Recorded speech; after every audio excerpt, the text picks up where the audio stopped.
This is the Adoption is Love podcast. Real stories from real birth moms who've lived it, loved through it, and grown stronger because of it. You are absolutely not alone. And I would say don't feel bad for anything that you're going through. In this mini episode, birth mom Taleisha gets real about her fears and the advice she wishes she could give her pregnant self. She's joined by adoption expert Catherine Cheek. Were there any moments of doubt or fear during the process, and how did you walk through those feelings? There was so much doubt. There was so much fear. Like I said, in the hospital, I doubted, myself. I doubted me as a mom, as a parent. Even, having another child, I doubted that. There was fear of, am I making the right decision? Is she going to hate me? Yeah. What is my family going to say? What is my son going to say? How's my son going to feel about this? So there was so much fear. And honestly, the only way I really got through it is with the grace of God and praying and reassuring myself. It also helped when I started opening up to people, when I started opening up to friends and family, and when I started coming to Deaconess and telling my story, and to especially see that there were women like me. There were women going through the same exact thing. That's kind of how I navigated through the rest of the doubt and through the fear. And talking about the support system that Deaconess Pregnancy provides with other moms that have placed their children, you were able to kind of spend time with them and talking. Yes, that was my favorite. I love the birth mom retreats. I love the birth mom panels because there are a lot of women who kept it to themselves. But when we're there, there's no doubt, there's no fear. Sometimes I can't talk about my child with certain people or share pictures, but here we share pictures, we all talk, and we all have been there. We've all been in each other's shoes. So yes, I absolutely love the birth mom retreats. What would you say to other women who might be considering adoption but are feeling unsure or scared? First, I want to say that they're not alone, or you're not alone. You're not alone. There are several women out there who have been where you are, who have been in your shoes. Trust me, I've seen them. I've talked to them. I am one of them. You're not alone, and don't go through this alone. That was the hardest thing for me. Don't go through this alone.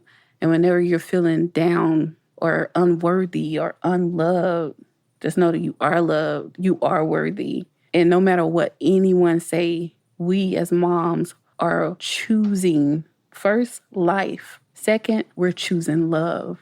What do you hope that she knows or understands about your decision to place her for adoption? You can take a minute if you need to. It's a big question.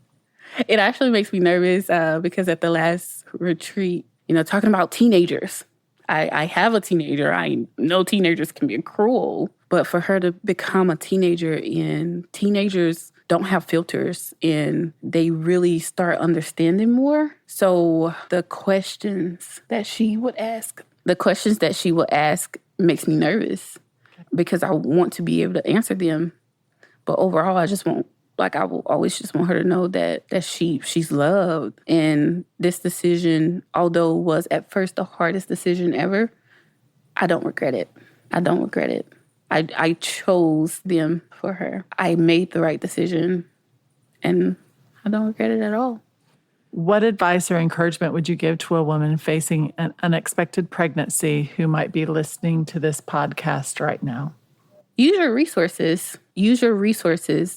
Reach out. Again, know that you're not alone at all, because we always think in our little box that we're alone. But when that box opens and God is like, hey, well, I have this person, I have this resource, I have Deaconess, then just know that you are absolutely not alone. And I would say, just like me, talk to your advocate. Tell her how you're feeling. Tell her all of your feelings, because you're entitled to them. And don't feel bad for anything that you're going through, and know that you're worthy. I hope they hear your words today. Oh, thank you. If you could go back and talk to yourself at the beginning of your journey, what would you tell yourself? I will shake myself like, girl, listen, we know you're strong. We know it. You don't have to be strong in this. Reach out, open up, let people love on you. That's actually something that you guys used to say to me all the time, let people love on you. So I will go back and I will shake her and be like, don't do this alone. Let people love on you. I love that. I am so grateful for you walking through these last years with you, and I so appreciate you. And thank you so much for sharing your story and just being vulnerable and just sharing your heart. Thanks for listening to the Adoption is Love podcast, brought to you by Deaconess Pregnancy and Adoption. Life can be full of surprises, and we understand the unexpected.